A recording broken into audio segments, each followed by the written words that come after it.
90.0 megahertz पर आप सुन रहे हैं रेडियो ऋषिकेश, जो आपकी अपनी आवाज़ है। अब वक्त हो गया है हमारे अगले कार्यक्रम सुनो कहानियाँ का। जी हाँ, कहानियाँ हमें बहुत अच्छी लगती हैं और मैं तो चाहता हूँ कि कहानियाँ सुनता रहूँ और कहानियाँ सुनाता रहूँ। तो अब कहानी सुनाते हैं जो रेडियो ऋषिकेश की टीम ने ऋषिकेश के हरिचंद गुप्ता आदर्श कन्या इंटर कॉलेज में बच्चों को सुनाई। तो आप भी सुनिएगा ये कहानी और बच्चों से हमारा जो वार्तालाप है उसको भी आप सुनिएगा। बच्चे क्या कहते हैं, बच्चे बहुत अच्छी जानकारियाँ देते हैं। बच्चों के पास जानकारियों का खजाना रहता है, बच्चों के पास कल्पना शक्ति बहुत है। आइए हम बच्चों से मिलते हैं, क्योंकि बच्चों से मिलकर हमें बहुत खुशी मिलती है। तो प्रस्तुत है सुनो कहानियाँ। आप लोग सोच रहे होंगे कि कौन आ गया है आज हमारे बीच में। सोच रहे हैं, कुछ मन में चल रहा है। चलिए मैं बता देता हूं अपने बारे में। मेरा नाम राजेश पांडे है और आपके शहर में पहला सामुदायिक रेडियो स्टेशन खुला है जिसका नाम है रेडियो ऋषिकेश। रेडियो जानते हैं? सबने देखा है रेडियो, सुना है रेडियो। अब आपके शहर में एक रेडियो आ गया है। जब भी आप उसको ट्यून करेंगे 90 पर 90, ठीक है, उसका नंबर होते हैं ना रेडियो के, तो हमारा है 90.0। ये कम्युनिटी रेडियो है। कम्युनिटी का मतलब जानते हैं? सामुदायिक। सामुदायिक का मतलब समुदाय। जानते हैं समुदाय? एक ऐसा रेडियो जो समुदाय चलाता है। आप हम सब चलाएंगे उस रेडियो को। आप भी उस रेडियो पर आ सकते हैं और आप भी अपनी बात उस रेडियो पर कह सकते हैं। आप अगर उस रेडियो पर अपनी बात कहते हैं तो कौन सुनेंगे? जो लोग रेडियो सुनते हैं वो आपको सुनेंगे। बहुत सारे लोग आपको सुनेंगे। जो लोग अपनी कार में जा रहे हैं वो आपको सुनेंगे कि दिव्या ने ये कहा है। दिव्या है कोई यहाँ? सपना है कोई? है ना? सपना, दिव्या सब है यहाँ। तो मैं आपको आज एक कहानी सुनाने आया हूँ और कहानी सुनाने से पहले आपसे एक सवाल करता हूँ। अब सवाल के नाम से आप डर गए कि सवाल पता नहीं क्या होगा और क्या जवाब देना होगा। अभी जब मैं आ रहा था तो क्या हुआ कि रेलवे स्टेशन के पास से मेरे पीछे कुछ पेड़ लग गए और वो पेड़ कहने लगे कि हम भी आपके साथ चलते हैं। कभी पेड़ों को चलते हुए देखा है? नहीं देखा है? अरे पेड़ तो चलते हैं पेड़। हाँ बताइए कैसे चलते हैं पेड़? कौन? ये गुड़िया बोल रही है। क्या नाम है आपका? बताइए, आपका नाम बताइए। क्या? अदिति। हाँ बैठी रहिए। अदिति, पेड़ को चलते हुए देखा है? मतलब चलते हुए तो नहीं, मतलब कहते जब हम जाते हैं तो साथ साथ तो होती हैं हर जगह, पेड़ तो चलती है। बहुत शानदार। अदिति के लिए तालियां बजनी चाहिए भाई। अदिति कह रही है कि पेड़ हमारे साथ चलते हैं, हम जहां भी जाते हैं वहां पेड़ हमारे साथ होते हैं। बहुत शानदार जवाब है। क्या पेड़ों को घूमते हुए देखा है किसी ने? अच्छा एक चीज बताइए, सजीव क्या होता है? सजीव जानते हैं? कोई बच्चा बताएगा सजीव क्या होता है? पेड़ सजीव होते हैं? कौन बताएगा मुझे सजीव क्या होता है? हाँ कौन? अरे यस सर, बहुत बढ़िया, शानदार, ग्रेट। कौन है बच्चा? बताइए कहाँ है, कौन है? आप इधर आइए। आप वहां क्यों खड़े हुए हैं? इधर आइए, बहुत सारी बातें होंगी आपके साथ। हाँ आपका नाम क्या है? सर अंशिका सिलसवाल। हाँ अंशिका, जो सजीव होता है वो क्या होता है? जिनमें सांस होती है, जिनमें सांस होती है और जिनमें जीवन होता है वो सजीव होते हैं। अच्छा, तो पेड़ सजीव हैं? जी सजीव है। इंसान भी सजीव है, पेड़ भी सजीव है। बैठिए। देखिए, आपने कहा कि जिनमें सांस होती है, जिनमें वृद्धि होती है, जो अपना भोजन खुद बनाते हैं वो सजीव होते हैं। पेड़ अपना भोजन खुद बनाते हैं, पता है? साइंस की किताब में इंसान अपना भोजन खुद बनाते हैं। इंसान चलते हैं, पेड़ क्यों नहीं चलते हैं? इंसान तो चलते हैं, पेड़ क्यों नहीं चलते हैं? बताएंगे? कोई बताएगा कि पेड़ क्यों नहीं चलता है? आप बताओगे। आपका नाम क्या है? रूहानी। रूहानी, कितना सुंदर नाम है भाई। रूहानी, पेड़ को चलते हुए देखा है? No sir. क्यों नहीं चलते हैं पेड़? नहीं पता है। अच्छा, रूहानी कह रही है कि मैं नहीं बताऊंगी आपको। बहुत अच्छी बात है। अच्छा कौन बताएगा मुझे कि पेड़ क्यों नहीं चलता है? आप बताओगे? अरे इतने प्यारे बच्चे, ये सब बच्चे। मेरे को ये पता चला कि हरिचंद आदर्श कन्या इंटर कॉलेज में बच्चे बहुत मेधावी हैं और इसीलिए मैं आपके पास सबसे पहले आपके पास आया। पेड़ क्यों नहीं चलते हैं बताइए? आप कुछ बता रहे थे ना? नहीं बता रहे? क्यों नहीं चलते पेड़? छोटे बच्चे कौन बताएगा? आप बताओगे ना? हाँ, वेरी गुड। क्या नाम है आपका? सोनम। सोनम, पेड़ क्यों नहीं चलते हैं? क्योंकि वो उनके पैर नहीं होते और वो मिट्टी से जड़े हुए होते हैं, इसलिए वो चल नहीं पाते। बहुत शानदार जवाब दिया है सोनम ने, तालियां। सोनम कह रही हैं उनके पैर नहीं होते और वो मिट्टी से जकड़े हुए होते हैं। चलिए सवाल को पलट देते हैं, सवाल को बदल देते हैं, आपको बहुत इंटरेस्ट आएगा उस पर। यह बताइए कि अगर पेड़ चलता तो क्या होता? पेड़ चलता तो क्या होता? कौन बताएगा? पेड़ चलता तो क्या होता? आपका नाम क्या है बेटा? क्या नाम है?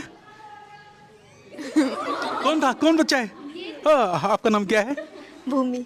भूमि। अरे वाह भूमि, पेड़ चलता तो क्या होता? सर आपके पीछे आता हो। हाँ, भूमि ने कहा कि सर वो आपके पीछे आता। बिल्कुल सही, मेरे पीछे ही आता। और ऐसा भी हो सकता था कि आवास विकास से आने वाली भूमि ये कहती कि पेड़ जी अब मुझे स्कूल चलना है, स्कूल का टाइम आ गया है, बस्ता पकड़िए और मैं पेड़ पर बैठती हूँ और मैं आपके साथ चलती हूँ। ये भी हो सकता था कि पेड़ से आप कहते कि मुझे देहरादून जाना है और हम पूरे परिवार को आपके साथ देहरादून जाना है, हम सब पेड़ पे बैठते और पेड़ हमें लेकर टक टक टक टक आगे बढ़ता। ये भी हो सकता था कि पेड़ों के लिए सरकार को अलग सड़कें बनानी होती, क्योंकि पेड़ तो सड़क को उखाड़ता हुआ आगे बढ़ता और पीछे कर्मचारी उसको सही करते हुए चलते। यही होता।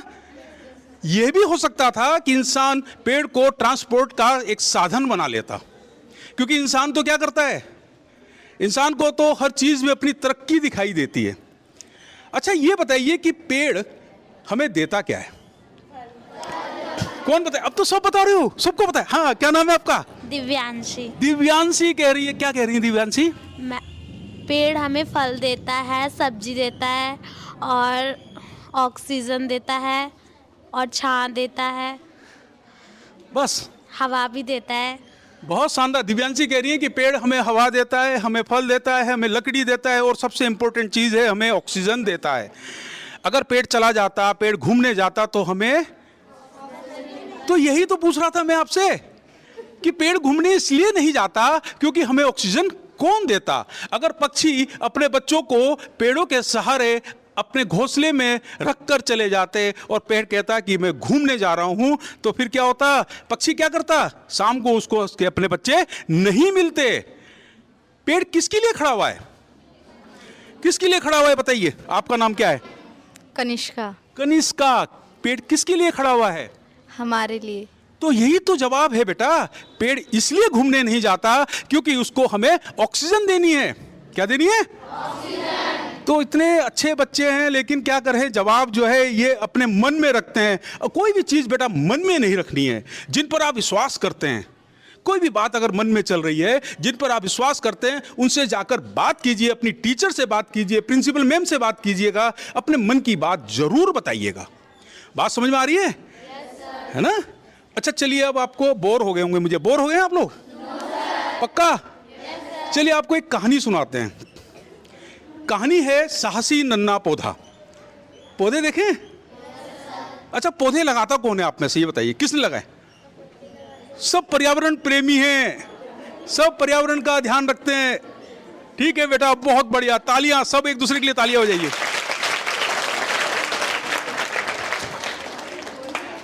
अब आपको एक कहानी सुनाता हूं, साहसी नन्हा पौधा। ठीक है? ये कहानी मैंने खुद लिखी है। आप जैसे बच्चों के साथ जब मैं मिलता हूं, बात करता हूं, संवाद करता हूं, तो मेरे पास एक नए विचार आते हैं और उन विचारों को मैं कहानी के रूप में ढालने की कोशिश करता हूं। कहानी का नाम है साहसी नन्हा पौधा। एक पौधा जो अभी 15 दिन पहले ही धरती पर उगा था, एक जंगल में उगा था। उस जंगल में क्या हुआ? अचानक क्या हुआ? पहाड़ पर बारिश हो रही थी, तलहटी के जंगल में बाढ़ आ गई। और जब बाढ़ आई तो जो बड़े जानवर थे, जो दौड़ने वाले जानवर थे, वो सब दौड़कर कहां चले गए? पहाड़ की ओर। लेकिन एक नन्हा पौधा जो अभी 15 दिन पहले ही इस धरती पर आया था, वो सोच रहा था कि अब मेरा क्या होगा? क्या इस बाढ़ में मैं बह जाऊंगा? क्योंकि वो एक नाले के किनारे खड़ा हुआ था, एक खाले के किनारे खड़ा हुआ था। और क्या हुआ कि उसको डर लगने लगा। खाले जानते हैं? नदियों में मिलने वाली छोटी छोटी बड़ी बड़ी नहरें। जंगलों में देखें खाले, जिसमें पानी बहता है लगातार।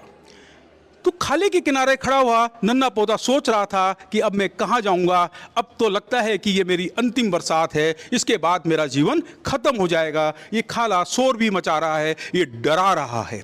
पौधा घबराने लगा। उसने मिट्टी से पूछा, क्या तुम मुझे बचा लोगी? किससे पूछा? उसने मिट्टी से पूछा, क्या तुम मुझे बचा लोगी? मिट्टी ने कहा कि मेरा तो अधिकांश हिस्सा इस बाढ़ में बह रहा है, मैं भी खाले के साथ धीरे धीरे कम होती चली जा रही हूं।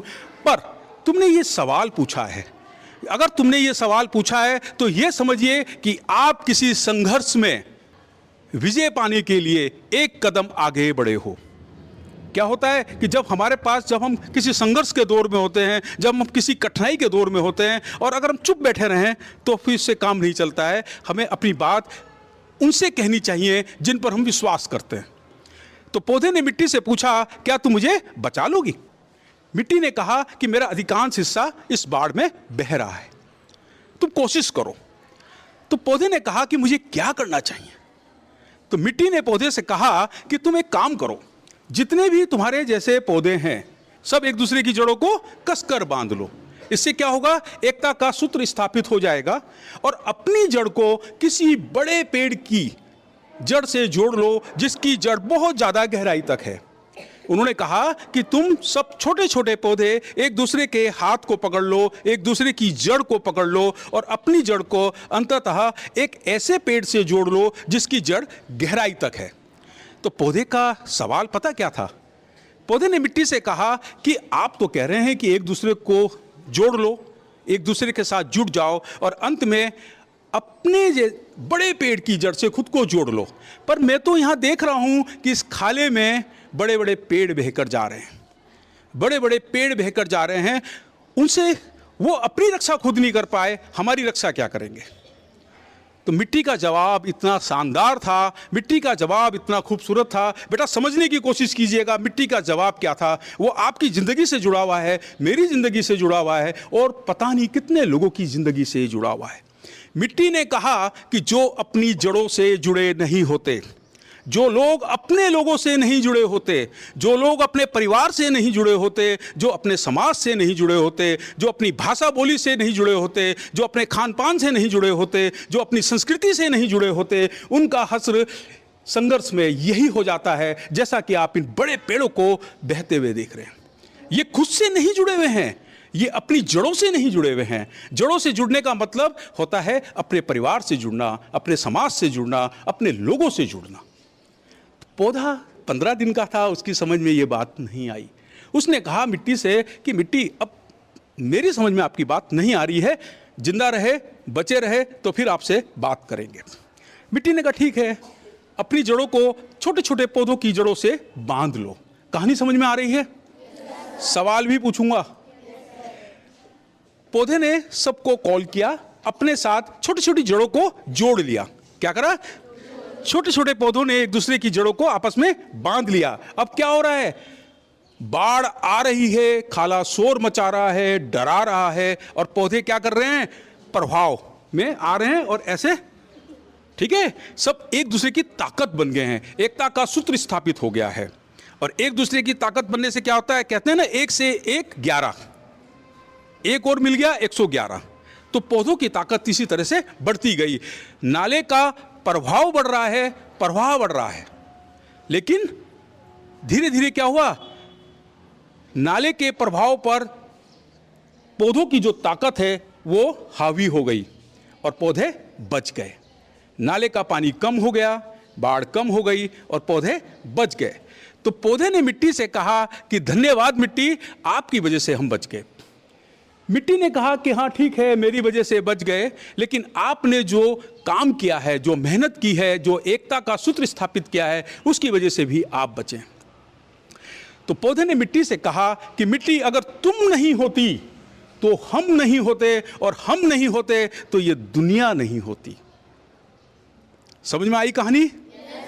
पौधे ने कहा मिट्टी से कि मिट्टी, अगर तुम नहीं होती तो हम नहीं होते और हम नहीं होते तो नहीं होती। तो ये कहानी है एक पौधे की जिसने साहस दिखाया। पहला काम पौधे ने किया, अपनी बात मिट्टी के सामने रखी।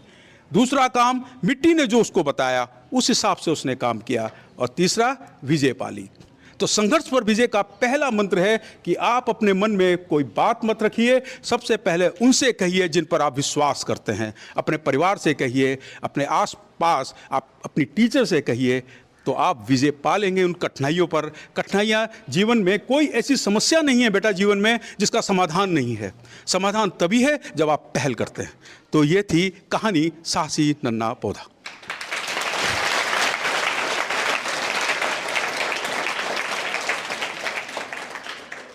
कोई सवाल आपने पूछना है किसी भी संबंध में, किसी कहानी से संबंधित कोई सवाल पूछना है तो बेटा आप फ्री हैं, पूछिएगा। कुछ पूछना है बेटा? नहीं पूछना है? सब कुछ आता है? अरे वाह! एक काम करिएगा, अपनी कॉपी पर 4 लाइन जरूर लिखिएगा। जब आप घर जाते हैं, घर से स्कूल आते हैं, स्कूल से घर जाते हैं, तो कुछ देखते हैं समाज में, कुछ बाजार में देखते हैं, अपने आसपास देखते हैं ना, उसको समझने की कोशिश कीजिएगा। 4 लाइन जरूर लिखिएगा, ठीक है? और 4 लाइन लिखेंगे, फिर क्या करेंगे? फिर 4 लाइन लिखेंगे। तो इस तरह से क्या होगा कि एक आपकी लिखने की प्रैक्टिस हो जाएगी और चीज़ों को, और जो हमारे आसपास जो हो रहा है उसको समझने की शक्ति बढ़ जाएगी, क्षमता बढ़ जाएगी। तो यही कहना चाहूँगा आपसे बेटा। बहुत बहुत धन्यवाद, आपने बड़ा शांत होकर इस कहानी को सुना। कोई सवाल आपके मन में है तो ज़रूर कीजिएगा, मैं हाजिर हूँ।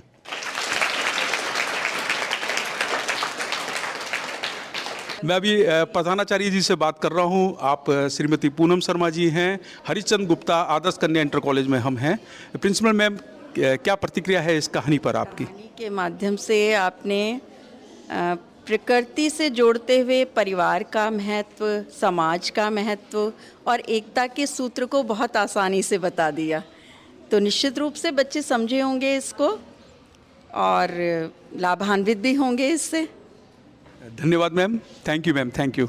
90.0 मेगाहर्ट्ज़ पर आप सुन रहे हैं रेडियो ऋषिकेश, जो आपकी अपनी आवाज़ है। इस कार्यक्रम के संबंध में अगर आपको कोई सुझाव देना है तो आप हमें व्हाट्सअप कर सकते हैं। हमारा व्हाट्सअप नंबर है 9411392967।